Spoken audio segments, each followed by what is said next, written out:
C'est bien, donc on dit la bienvenue à ceux qui sont présents pour cette lecture ce soir. La lecture ce soir, c'est dans le livre de l'Apocalypse, au chapitre 1. Et on va lire tout le chapitre, mais probablement qu'on fera juste une partie du chapitre. On va lire tout le chapitre. Avant de faire la lecture, on va dire un mot dans la prière. Notre Dieu, notre Père, nous venons à toi avec la plénitude de la foi, sachant que tu es celui qui a les oreilles ouvertes pour nous entendre. Et nous voulons encore ce soir te demander, par ton Esprit Saint, pour pouvoir comprendre ces passages que nous allons lire dans ce livre de l'Apocalypse. On sait que ce livre nous parle de la fin. Nous réalisons que le livre de la Genèse nous parle des commencements, mais le livre de l'Apocalypse nous parle du temps de la fin. Donc on veut réaliser aussi que c'est un livre qui n'est pas toujours facile à le comprendre, mais nous lisons au début que ceux qui vont le lire vont recevoir une bénédiction. Donc on te prie ce soir que pour tous ceux qui sont présents à cette lecture, ils pourront avoir une bénédiction même dans ce chapitre que nous allons lire ce soir. Nous voulons encore venir aussi devant toi pour confesser tout péché, parce que nous réalisons que nous manquons en pensée, en parole, en action, même inconsciemment. Donc nous ne voulons pas qu'il y ait rien entre nous et toi qui pourrait empêcher ta bénédiction même sur nous ce soir. Donc nous voulons te prier ta bénédiction sur tous ceux qui sont présents et pour d'autres qui ne peuvent pas l'être ce soir à cause des circonstances ou leurs responsabilités qu'ils ont à faire à chaque jour, que tu vas avoir ta bénédiction sur eux. Donc sois avec nous maintenant dans la lecture. Bénis-nous au nom du Seigneur Jésus. Amen. Donc le livre de l'Apocalypse au chapitre 1. Et on commence avec le verset 1. Donc je commence, puis si vous voulez lire, vous pouvez suivre. Révélation de Jésus-Christ que Dieu lui a donnée pour montrer à ses serviteurs les choses qui doivent arriver bientôt, et qu'il a fait connaître par l'envoi de son ange à son serviteur Jean, lequel a attesté la parole de Dieu et le témoignage de Jésus-Christ pour tous ceux qu'il a vus. Heureux celui qui lit et ceux qui entendent les paroles de la prophétie et qui gardent les choses qui y sont écrites, car le temps est proche. Jean, aux 7 églises qui sont en Asie, que la grâce et la paix vous soient données de la part de celui qui est, qui était et qui vient, et de la part des 7 esprits qui sont devant son trône.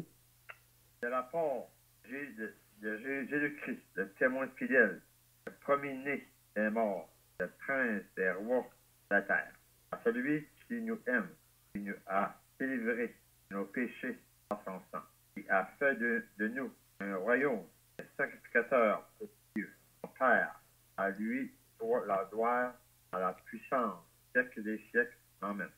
Voici, il vient avec les nuées, et tout œil le verra, même ceux qui l'ont percé, et toutes les tribus de la terre se lamenteront à cause de lui. Oui, Amen. Je suis l'Alpha et l'Oméga, dit le Seigneur Dieu, celui qui est, qui était et qui vient, le Tout-Puissant. Moi, Jean, votre frère, qui est part avec vous à la tribulation, au royaume et à la persévérance en Jésus, j'étais dans l'île appelée Patmos à cause de la parole de Dieu et du témoignage de Jésus. Je fus saisi par l'Esprit au jour du Seigneur et j'entendis derrière moi, une voix forte comme le son d'une trompette. Disait, écris-le dans un livre.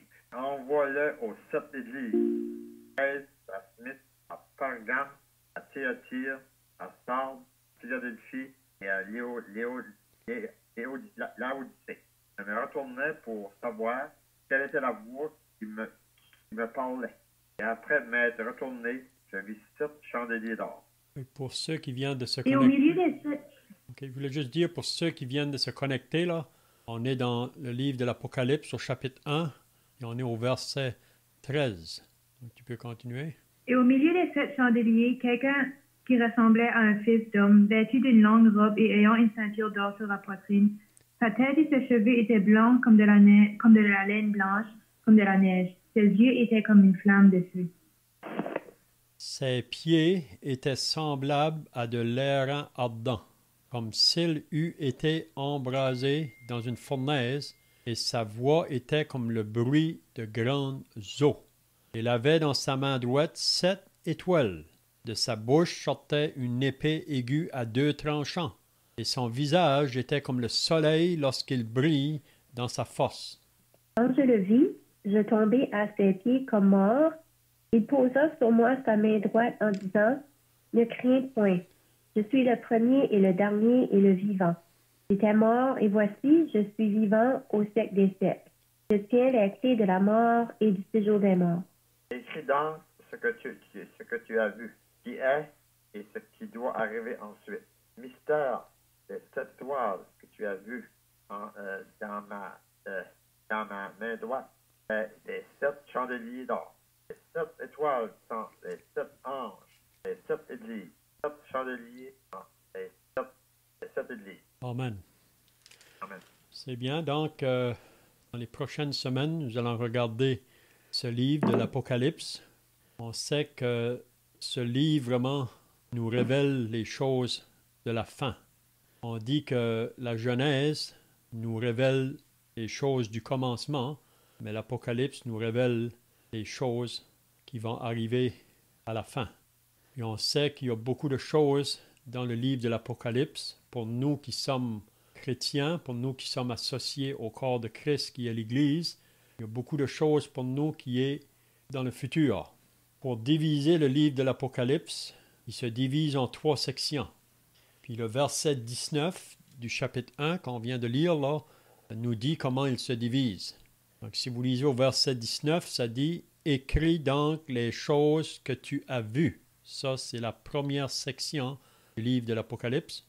Et celle qui sont, ça c'est la deuxième section, et celle qui doit arriver après elle. Ça c'est la troisième section.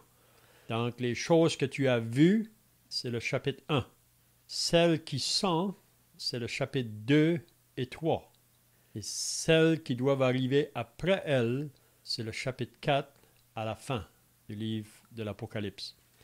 On dit que dans le livre de l'Apocalypse, il y a 22 chapitres, puis on dit qu'il y a 405 versets.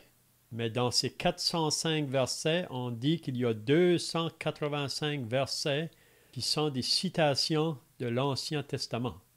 Donc, pour comprendre beaucoup de vérités dans ce livre de l'Apocalypse, c'est bien de lire aussi l'Ancien Testament parce qu'il y a beaucoup de références qui nous apportent à l'Ancien Testament. Même on dit surtout le livre de Daniel. Vous savez que Daniel a eu des grandes révélations, mais même il y a des choses que Daniel ne devait pas écrire à son temps.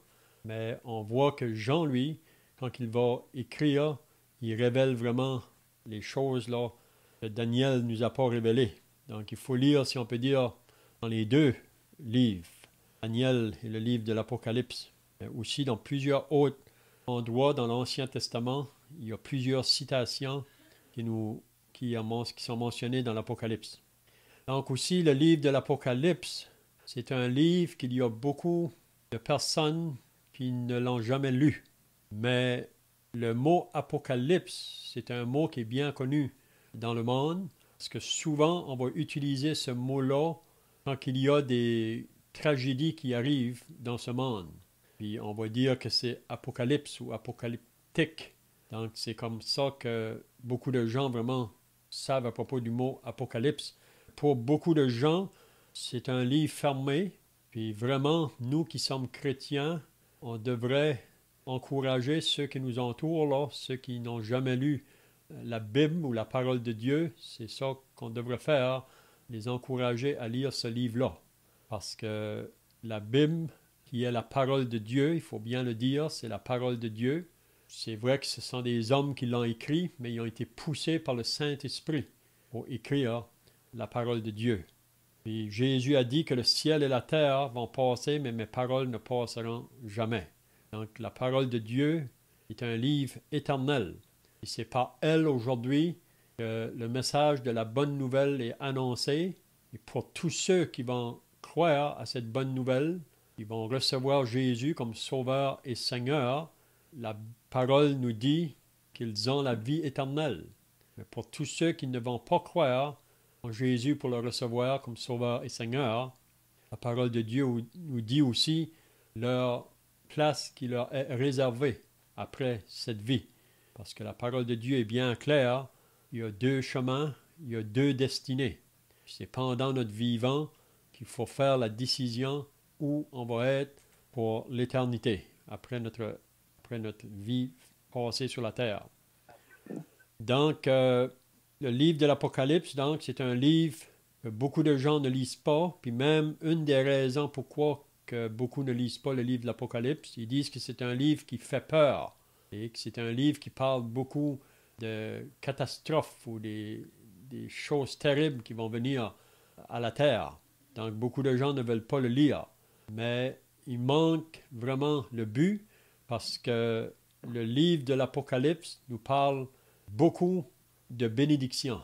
Et même on voit le mot heureux 7 fois dans le livre de l'Apocalypse. 7 fois, le mot heureux est mentionné. Puis vous savez que le chiffre 7, c'est le chiffre de la perfection ou le chiffre là, de la plénitude. Donc, le mot heureux est mentionné 7 fois dans le livre de l'Apocalypse. Puis vous allez aussi remarquer que souvent le chiffre 7 est mentionné. Le chiffre 7 est mentionné. C'est comme je viens de dire, parce que ça comprend le chiffre de la plénitude ou le chiffre de la perfection. Donc, probablement, si vous avez déjà lu dans le livre de l'Apocalypse, vous avez remarqué concernant 7 sceaux. Au chapitre 6, il nous parle d'un livre qui est scellé de 7 sceaux et qui va être ouvert. Et ensuite, il nous parle de 7 trompettes qui vont être sonnées par 7 anges. Et ensuite, il nous parle de 7 coupes qui vont être versées sur cette terre. Donc, on espère qu'en étudiant ce livre, que cela sera une source de bénédiction pour tous ceux qui vont être à l'écoute. Donc, je ne sais pas si quelqu'un a d'autres pensées là, pour ce qui concerne le livre de l'Apocalypse avant qu'on commence. Si vous avez des pensées à donner sur ce livre, vous pouvez le faire maintenant. Donc, une autre chose qu'on peut souligner, si on est associé à Jésus-Christ, donc toutes les bénédictions qui sont données dans ce livre sont pour nous. Mais si on n'est pas encore à Jésus-Christ, toutes les malédictions qui sont prononcées dans ce livre vont être sur nous. Donc, le livre de l'Apocalypse commence avec Jésus, il se termine avec Jésus. Donc, Jésus est le vainqueur. Vous savez que dans l'épître de Paul aux Romains, Paul dit aux chrétiens que nous sommes plus que vainqueurs pour nous qui sommes en Jésus-Christ. Donc, être en Jésus-Christ, vraiment, c'est d'être à l'abri, c'est d'être dans le refuge. Donc, si on est dans le refuge, on n'a pas à craindre ce qui vient pour ce monde ici. Donc, on commence au verset 1, donc, révélation de Jésus-Christ. Donc, si vous demandez, qu'est-ce que ça signifie le mot révélation ou apocalypse? C'est vraiment le même mot, là. Mais qu'est-ce que ça signifie, ce mot-là? Qu'est-ce que ça voudrait nous dire? Que quelqu'un a des pensées, là? Révélation, pour moi, ça veut dire que ça veut dire que c'est Jésus-Christ lui-même qui se révèle. C'est ça. Dans l'Apocalypse. C'est ça. C'est le mot, hein? Oui, c'est ça. Il y a un exemple qui est donné, là, que c'est quand quelqu'un fait un tableau, là, ou quelque chose qu'il veut présenter à une foule de personnes. Parfois, avant que cela soit présenté, c'est couvert d'un voile, mettant comme un gros voile dessus. Quand le temps est venu pour présenter ce tableau, on enlève le voile. Donc, révélation, vraiment, c'est ça la pensée, là. C'est qu'on enlève, on peut dire, le voile pour révéler Jésus.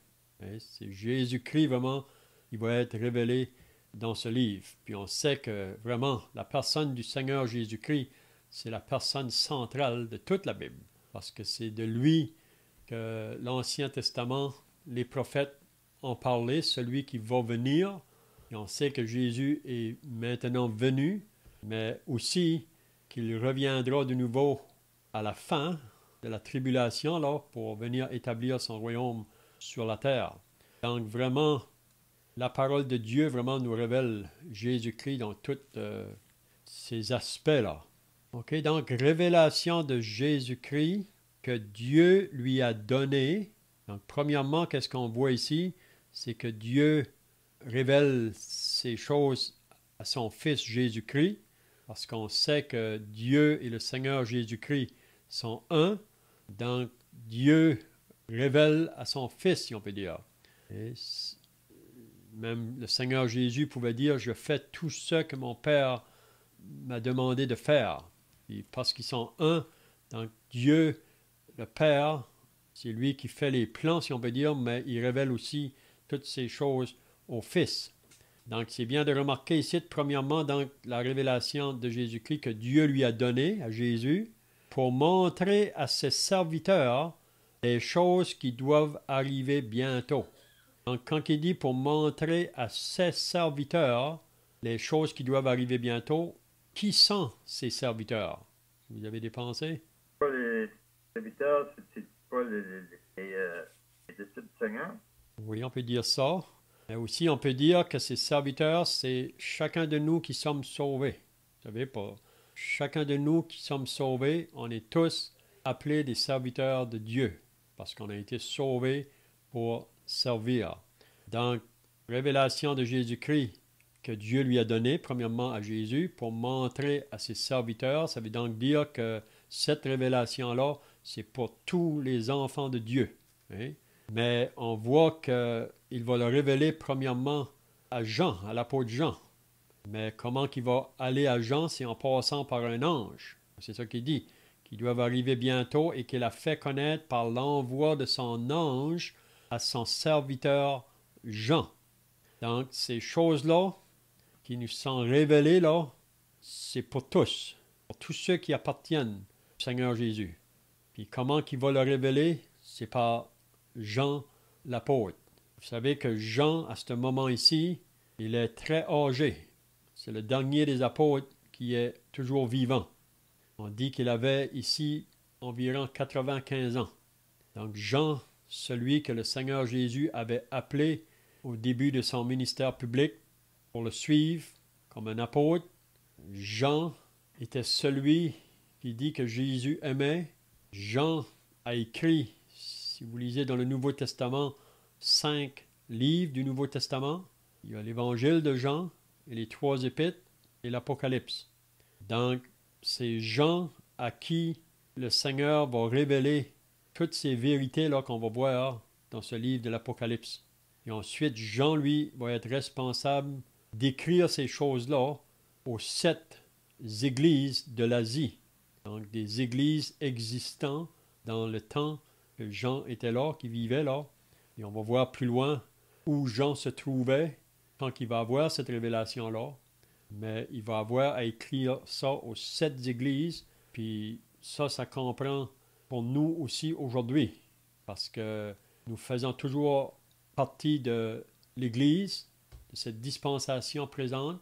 Donc, le livre de l'Apocalypse est révélé à tous ceux qui sont associés au corps de Christ qui est l'Église.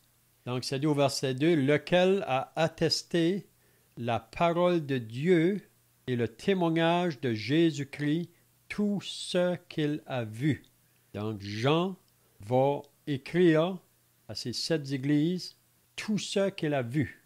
Et vous allez remarquer que dans le livre de l'Apocalypse, souvent, on dit que, en parlant de Jean, là, il va dire « j'ai entendu » ou « j'ai vu »,« j'ai entendu » ou « j'ai vu ». Et on sait que le livre de l'Apocalypse est souvent démontré là, par des signes ou souvent des symboles pour nous expliquer des vérités là, qui concernent la fin des temps. Jean ne va pas écrire des choses de lui-même. Il va simplement écrire qu'est-ce que l'ange va lui donner à écrire. Vous comprenez? Donc, je ne sais pas si vous avez d'autres pensées ici, là. Donc, le verset 3, vous remarquez au début, ça dit « heureux ».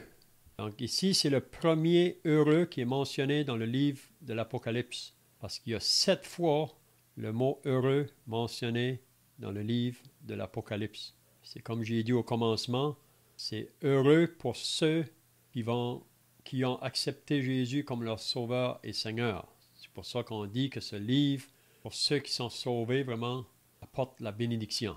Donc ça, c'est le premier heureux. C'est comme les béatitudes. Vous vous rappelez que Jésus, dans Matthieu au chapitre 5, il a mentionné heureux à 9 reprises. Et c'est comme les béatitudes dans le livre de Matthieu, mais ici, ce sont les béatitudes du livre de l'Apocalypse. Et là, il nous donne la raison pourquoi il y a une bénédiction qui nous est donnée ici. La première bénédiction dans le mot heureux, ça dit heureux celui qui lit. Donc, ce qui veut dire celui qui va lire ce livre, il y a une bénédiction qui va venir, qui est associée à lire ce livre. Heureux celui qui lit, et s'il y a des personnes qui ne savent pas lire, mais ils peuvent entendre. Donc, il dit heureux celui qui lit et ceux qui entendent les paroles de la prophétie. Donc, on n'a pas d'excuse. Oui? Donc, il y a une bénédiction pour celui qui le lit et aussi pour ceux qui vont entendre les paroles de la prophétie. Il faut bien remarquer qu'il ne dit pas celui qui lit, qui entend et qui comprend. Mais c'est pas ça.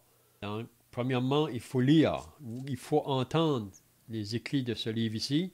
On sait qu'il y a beaucoup de choses qui sont difficiles à comprendre, mais il faut le lire. Et c'est en le lisant, on dit c'est un peu comme faire un casse-tête, ou un puzzle qu'on dit en anglais. Un casse-tête, si vous avez à faire un casse-tête, parfois il y a plusieurs morceaux dans le casse-tête, puis c'est pas facile à commencer. On ne sait pas vraiment comment est-ce que ça va tourner ou quelle est l'image qui va en sortir, mais le moment que vous commencez, puis vous mettez les morceaux ensemble, là vous allez voir l'image de ce casse-tête. Donc c'est la même chose. En lisant le livre de l'Apocalypse, il y a des choses qui sont difficiles à comprendre, mais en plaçant d'autres versets de la parole, surtout des versets qui sont associés à l'Ancien Testament, ça nous aide à comprendre ce livre de l'Apocalypse. Donc, heureux celui qui lit et ceux qui entendent les paroles de la prophétie et qui gardent les choses qui y sont écrites. Donc, c'est pour ça qu'il faut bien, quand on lit là, ou qu'on écoute, qu'on puisse chercher à comprendre, ou même demander premièrement au Seigneur de nous éclairer pour comprendre les paroles qui sont écrites dans ce livre ici. Parce que vous savez qu'on vit dans un monde qui est bien confus sur plusieurs aspects. Puis on sait que même beaucoup vraiment ont pris des parties de la parole ici et là, puis ont tordu le sens de ce qu'elle veut dire. Mais il faut lire la parole dans son complet, vous savez, dans ses contextes pour pouvoir comprendre qu'est-ce qu'est vraiment la pleine vision là. Donc, il dit ensuite, car le temps est proche. Qu'est-ce qu'il veut dire ici, le temps est proche? Est-ce que quelqu'un a des pensées? Il dit que le temps est proche, que ces choses vont s'accomplir. C'est ça. Parfois, quand on dit que le temps est proche, il y a des personnes qui vont nous dire, mais ça fait 2000 ans que ces choses-là ont été écrites. Et on ne voit pas que ces choses-là se sont accomplies. On sait qu'il y a des choses qui se passent dans le monde présentement, parfois des tragédies qui sont des aperçus de qu'est-ce que l'Apocalypse nous annonce, là, qui s'en vient bientôt. Mais une autre chose aussi, si quelqu'un nous dit que c'est vrai, ça fait 2000 ans, mais il faut dire que dans la deuxième épître de Pierre, Pierre nous dit que pour le Seigneur, un jour est comme 1000 ans est comme un jour. Vous savez que pour le Seigneur, ces choses, ça fait simplement 2 jours que c'est annoncé. Hein? Il a raison que ces choses-là n'ont pas encore commencé à prendre place. On sait que dans le livre de l'Apocalypse, où on se trouve présentement, on est dans le chapitre 2 et 3 de l'Apocalypse. Vous savez, parce qu'il y a beaucoup de sectes aujourd'hui ou des enseignements dans le monde où qui nous diraient que nous sommes déjà dans les tribulations. Mais ça, c'est pas vrai. C'est pas vrai. Il ne faut pas se laisser tromper, vous savez, parce qu'il y a beaucoup aujourd'hui qui disent ces choses, puis ça amène beaucoup de confusion. Parce qu'ils n'ont pas compris que le livre de l'Apocalypse se divise, comme j'ai dit tout à l'heure, en 3 sections. Ce que tu as vu, ce qui est, ce qui vient par la suite. Oui? Donc, je ne sais pas si vous avez d'autres pensées, là. On peut penser aussi que la parole de Dieu, c'est une chose qui est révélée, si on la lit, des fois, des choses qui nous échappent, des fois ça sort, on prend. Ce livre-là, c'est un livre on révèle toutes les choses qui étaient passées dans l'Ancien Testament, le Nouveau Testament, toutes les choses qui sont dans l'Ancien Testament, qui vont y aller dans le Nouveau Testament pareil. C'est toujours un livre qui est bon pour quelqu'un à lire. À lire la parole de Dieu pour voir ce que le Seigneur a pour nous autres. Moi, c'est bien quand j'étais sauvé, avant j'étais sauvé, j'ai lu ce livre-là, j'ai lu Apocalypse. Ça m'a pas trop bordé trop. J'ai vu des jugements. Je ne comprenais pas trop. Quand j'ai sauvé, là, j'ai compris après ça que le jugement qui s'en allait là, que si je n'étais pas sauvé, j'allais passer dans ce jugement-là. Ça m'a beaucoup effrayé. Quand j'ai sauvé, ça m'a beaucoup effrayé à penser que c'était là-dedans. Le jugement de Dieu allait frapper bien d'autres. Ça m'a vraiment touché. C'est sûr que je l'ai lu. Moi-même, je remercie toujours le Seigneur qui m'a sauvé de ces jugements-là. C'est ça. Même Jacques, si on lit dans Jacques, quand que Jacques parle aux chrétiens, là, à qui il écrit, qui passent par des temps de difficulté, il pouvait leur dire « Soyez donc patients, frères, jusqu'à l'avènement du Seigneur. Voici le laboureur attend le précieux fruit de la terre, prenant patience à son égard jusqu'à ce qu'il ait reçu les pluies de la première et de l'arrière-saison. Vous aussi soyez patients. Affermissez vos cœurs, car l'avènement du Seigneur est proche. » Donc ici, Jacques parle de l'avènement du Seigneur qui est proche. Même Pierre nous dit aussi, il parle aussi concernant que le Seigneur est proche. C'est dans le chapitre 5, je pense, de Pierre. Oui, dans le chapitre 4 plutôt, il va dire « La fin de toute chose est proche. Soyez donc sages et sobres pour vaguer à la prière. Avant tout, ayez les uns pour les autres une ardente amour, car l'amour couvre une multitude de péchés. » Donc la fin de toute chose est proche. Même Paul nous dit la même chose dans l'Épître aux Philippiens, quand il nous dit de ne pas s'inquiéter de rien, car le Seigneur est proche. Oui? Donc le temps est proche. Puis la première ou la prochaine événement, il doit prendre place dans le plan de Dieu, parce qu'il y a 7 événements futurs, 7 événements encore à venir dans le plan de Dieu. Puis le prochain événement ou le premier événement qui doit prendre place, c'est le retour du Seigneur pour l'Église. Donc il vient enlever son Église. Puis on sait que par la suite, le temps de tribulation va commencer, ou la période qu'on appelle le jour du Seigneur va commencer. Et c'est un temps vraiment qui va être très difficile pour la terre. Donc, je ne sais pas si vous avez d'autres choses à ajouter, là, sinon on va continuer au verset 4. Donc, le verset 4, ça dit « Jean aux 7 églises ». Donc, Jean écrit ces paroles aux 7 églises qui sont en Asie.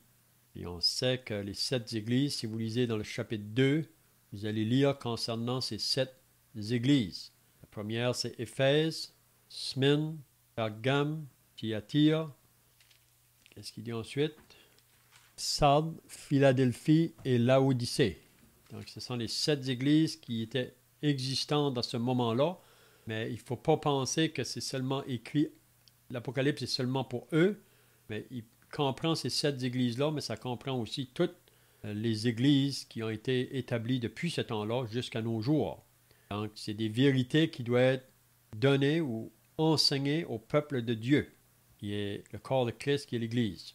Donc, Jean aux 7 églises qui sont en Asie, puis là, il dit la bénédiction, que la grâce et la paix vous soient données de la part de celui qui est, qui était et qui vient, et de la part des 7 esprits qui sont devant son trône, et de la part de Jésus-Christ. Donc ici, on voit vraiment la Trinité à l'œuvre. Et on parle de celui qui est, on pourrait dire ça c'est Dieu le Père. Ensuite, il nous parle de l'Esprit, ça pourrait dire le Saint-Esprit. Et ensuite, ça nous parle de Jésus-Christ. Donc, il mentionne une bénédiction là. La grâce et la paix vous soient données. Donc, comme on dit toujours, on a été sauvé par la grâce et on est gardé par la grâce de Dieu. Donc, on a besoin toujours de la grâce de Dieu.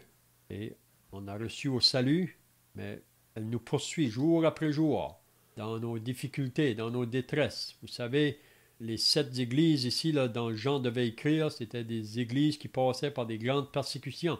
Parce qu'ici, il ne faut pas oublier que c'était dans un temps de persécution. C'était dans le temps de l'empereur Domitien. Et on voit par la suite là, que dans cette persécution-là, c'est là que Jean a été pris, parce que Jean était un des anciens des églises à Éphèse, d'une église à Éphèse. Mais il a été pris de là pour l'amener dans l'île, dans cette île de Patmos. Et souvent, on amenait les chrétiens dans ces endroits-là. C'était dans le but là, de leur faire du mal, hein, de les persécuter, de les torturer. C'était dans le but de les faire renoncer leur foi. Mais c'est vraiment là, sur cette île-là, que Jean a eu cette révélation-là.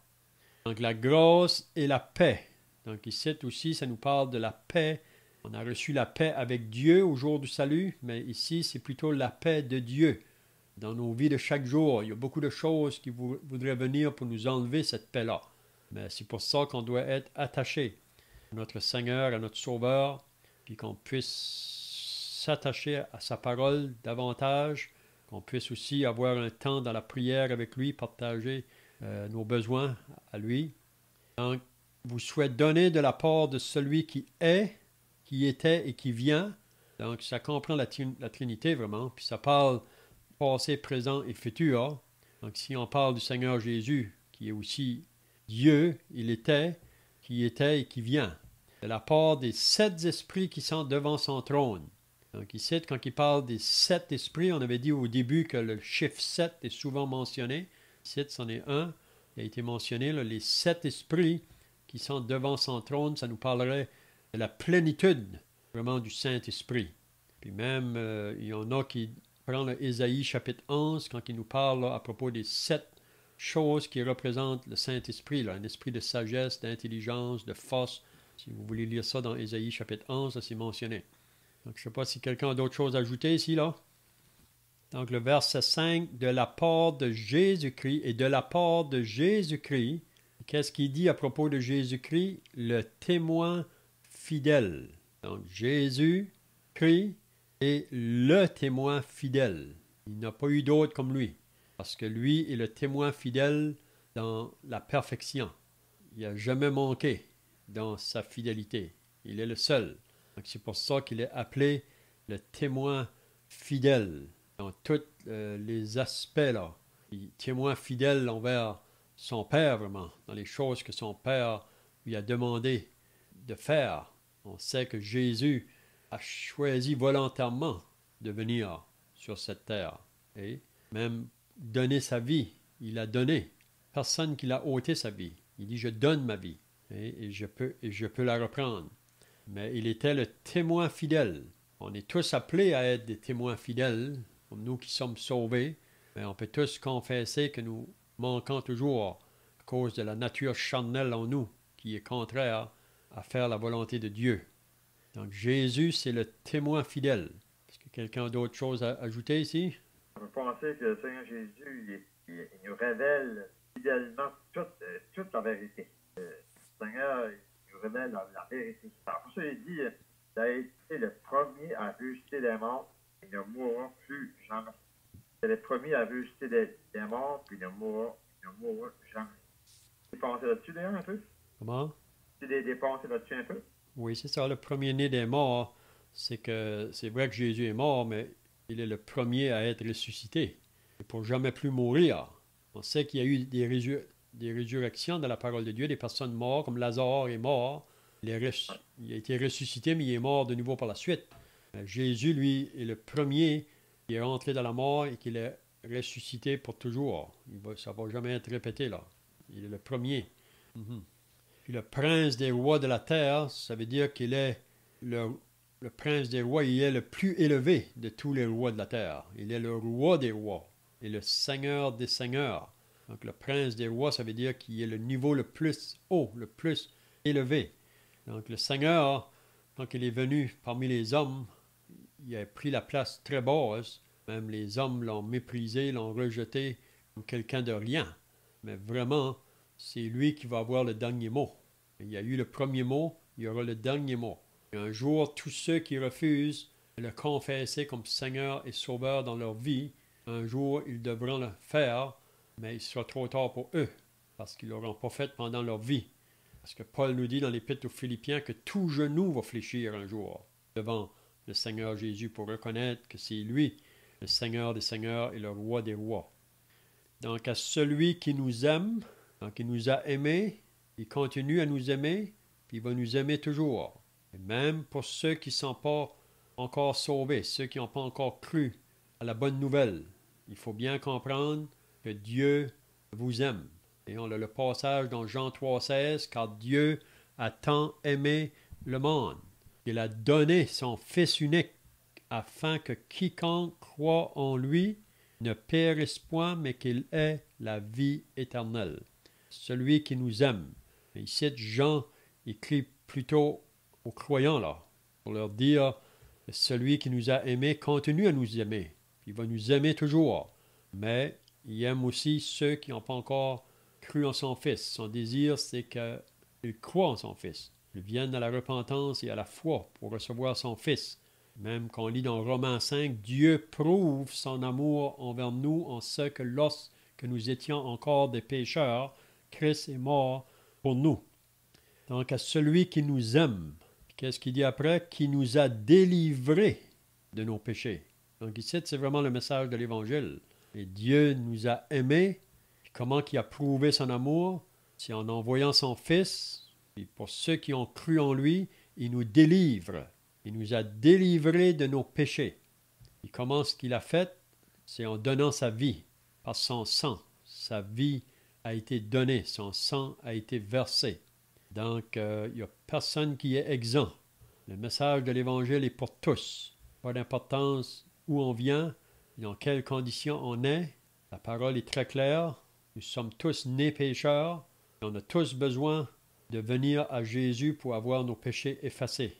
Pour être délivrés de nos péchés. Et la provision est faite.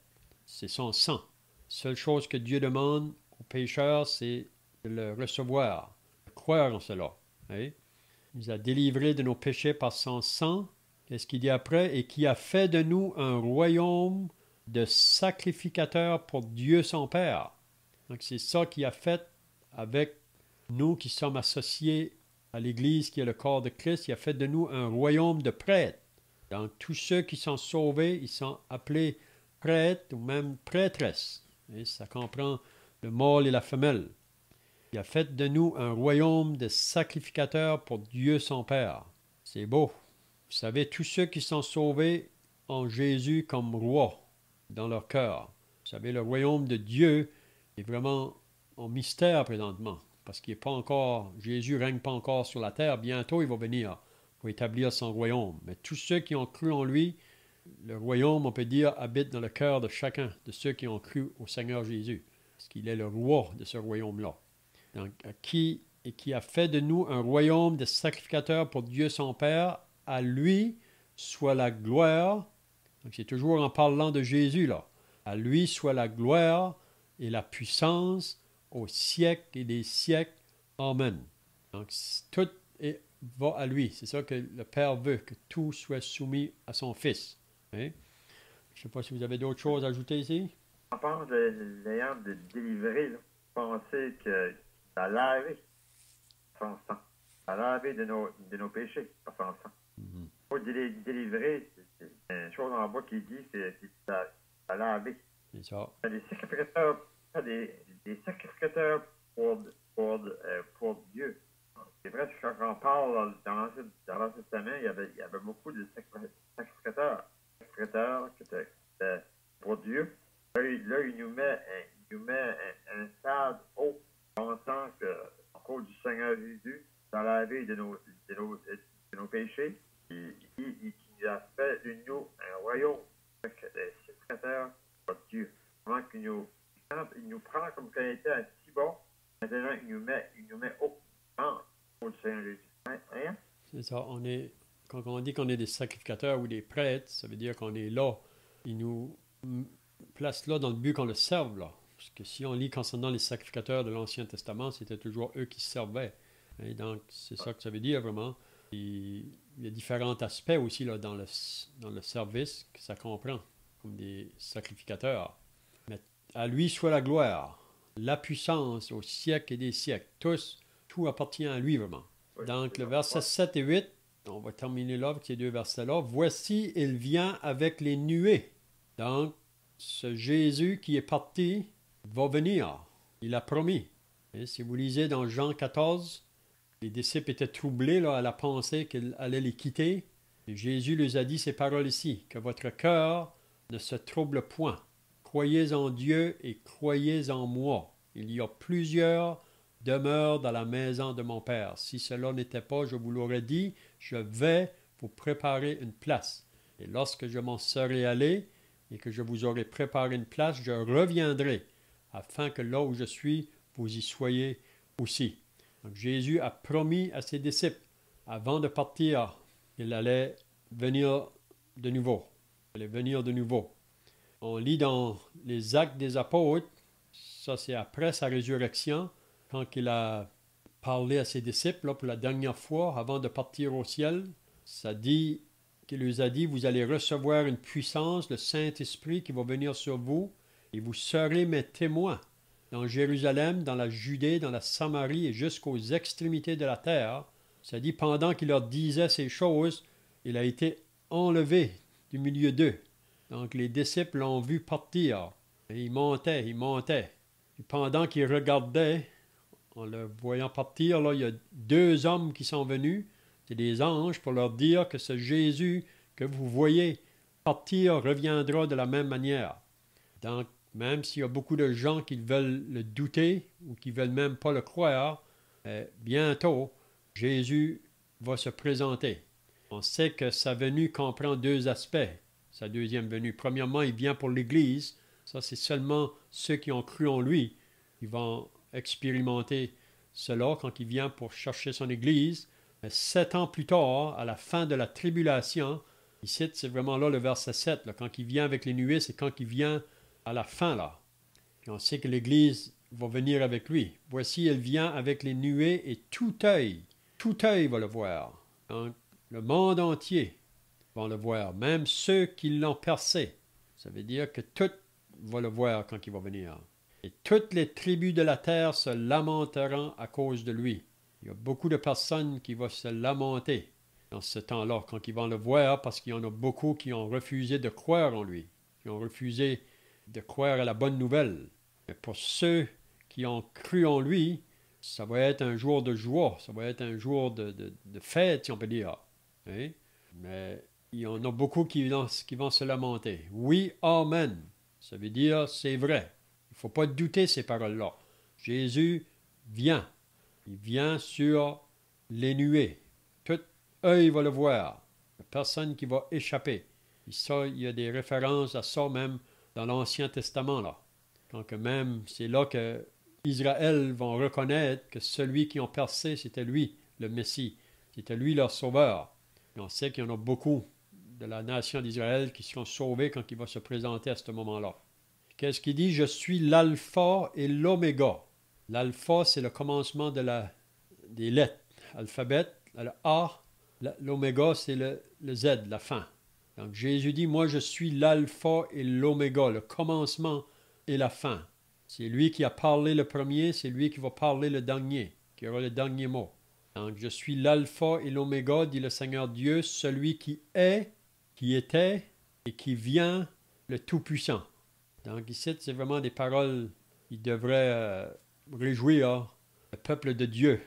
Même ces personnes-là à qui Jean va écrire là, aux 7 églises, c'est des choses pour les encourager, pour les fortifier, parce qu'ils passent par des grandes persécutions, même qu'il y en a parmi eux qui sont mis à mort à cause de leur foi.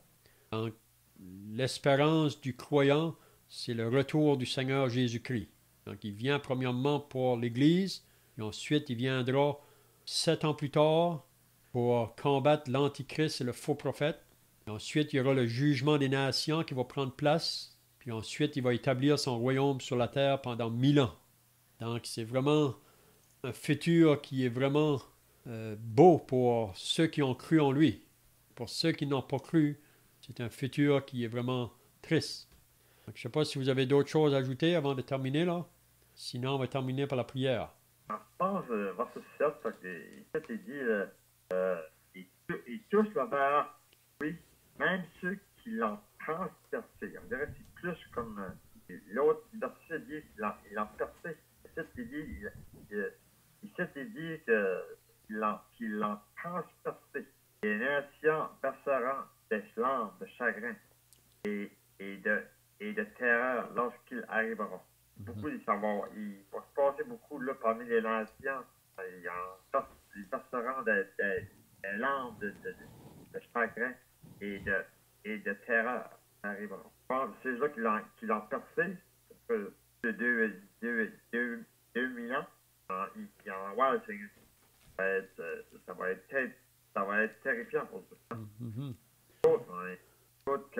Quel privilège qu'on a. Voir le Seigneur Jésus comme sauveur. Mais si on lit dans Daniel, Daniel nous dit ça aussi, hein? Il a écrit ça longtemps passé, là, dans le chapitre 7 de Daniel. Il dit au verset 13, « Je regardais pendant mes visions nocturnes, et voici sur les nuées des cieux arriva quelqu'un de semblable à un fils de l'homme. » En parlant de Jésus. Il s'avança vers l'ancien des jours et on le fit approcher de lui. On lui donna la domination, la gloire, le règne, et tous les peuples, les nations et les hommes de toute langue le servirent. Sa domination est une domination éternelle. Il ne passera point et son règne ne sera jamais détruit. Donc, c'est ce moment-là, quand Jésus vient sur les nuées. C'est bien, notre temps est terminé, donc on peut terminer par la prière, puis ensuite on peut chanter un cantique pour finir. De Dieu, je te parle dans le ciel, nous voulons terminer de la prière, te remercier encore, Père, que tu nous guides ta parole, te remercier Dieu pour un jour pour venir aux nations, pour la montagne, à cause du Seigneur. Nous te remercions, Dieu, pour ta grâce que tu as envers nous, ta délivré. Voilà, de Dieu, on te prie ici, les gens de notre famille, on encore, enfants, parentés, nos oncles et nos tantes, de Dieu qui nous ont, ceux qui nous ont aussi, on te prie, Dieu, pour juste se manifester à eux. Avant de Dieu que tu veux que tout le monde s'en vienne, ensemble. Quand tu nous remets tantôt ce soir, pour te remercier encore, salut de Dieu que tu as donné en ton bien-aimé. Pour regarder lui-même, regarder à nous. La place la plus basse. Tour de Dieu, dans le voir, pour être de Dieu, roi des rois, Seigneur de Seigneur. Lui, règne, c'est les siècles. Merci, rendons grâce sur notre possible, Seigneur Jésus. Amen. Amen.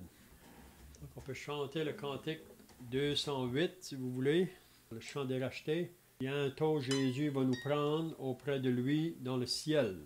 Il nous a dit de l'attendre jusqu'au jour de son appel. 208.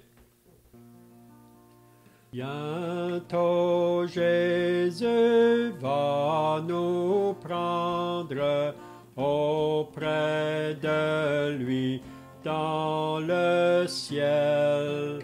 Il nous a dit de l'attendre jusqu'au jour de son appel. Nous aurons la victoire. Nous vivrons avec Jésus dans le ciel. À toi seul la gloire. Oh, viens bientôt, Emmanuel. Péché, travaux et souffrances cesseront et pour toujours. Devant sa sainte présence, nous chanterons son amour.